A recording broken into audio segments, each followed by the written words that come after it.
So I have this flip video camera, as you saw in the previous video. Let's go take it for a field trip. Hey, this is Joe. Hey, I'm over at the Container Store lot. These are shipping container stores over by Carlisle and I-40 in Albuquerque. Let's take a look.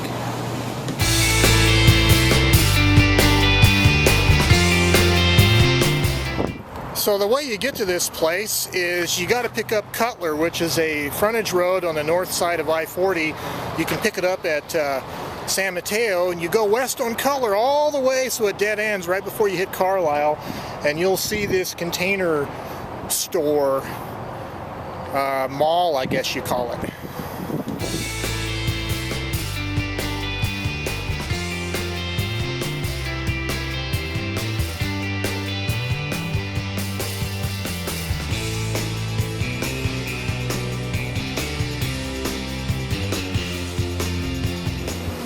Well, I think we're going to have ourselves some lunch. So we're going to go get some food and maybe a beer.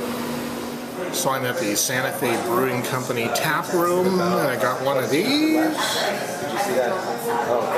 And I'm going to enjoy it. It's cool air conditioning on a hot southwestern day. Probably hit 100 degrees or higher today.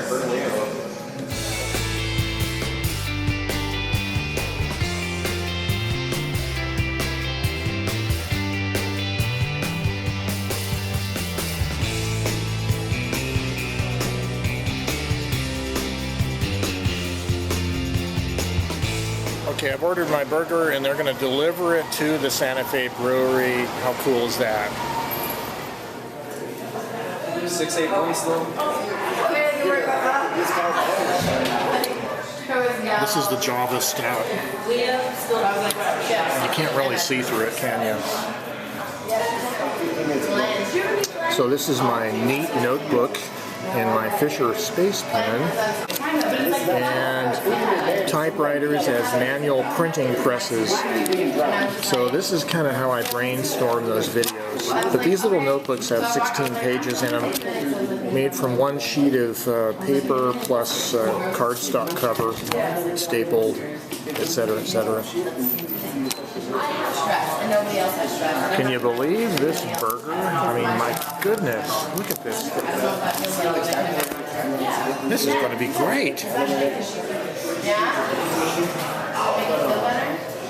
I'm almost done with it. The pale ale.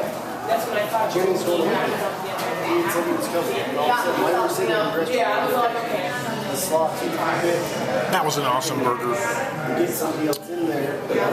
You know, there's an upstairs top balcony. You can smoke cigars up there. Let's go up there and take a look at the scene. Hey, let's go upstairs.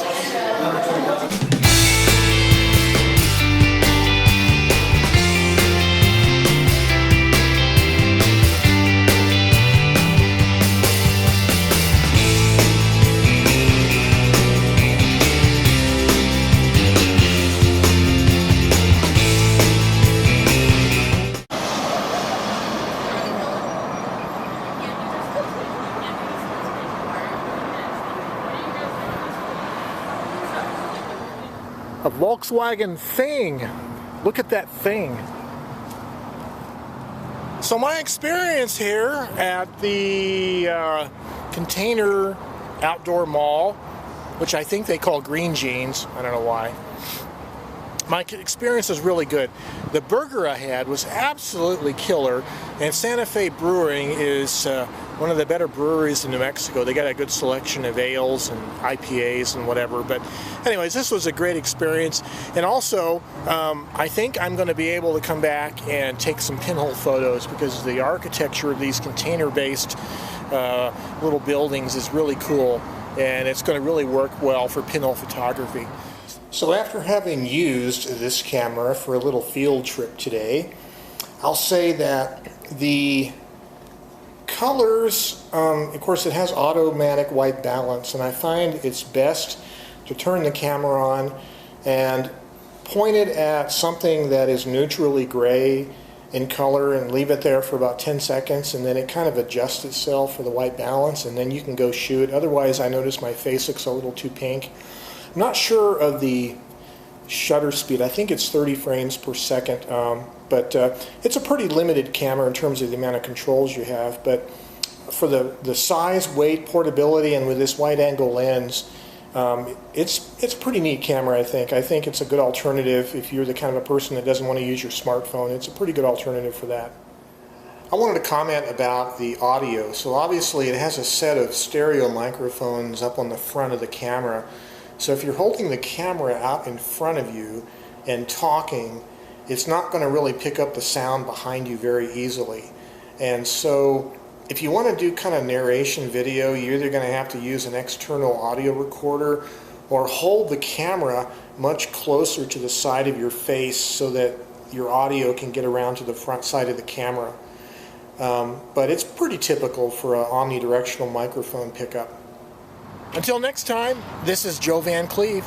You have a good day.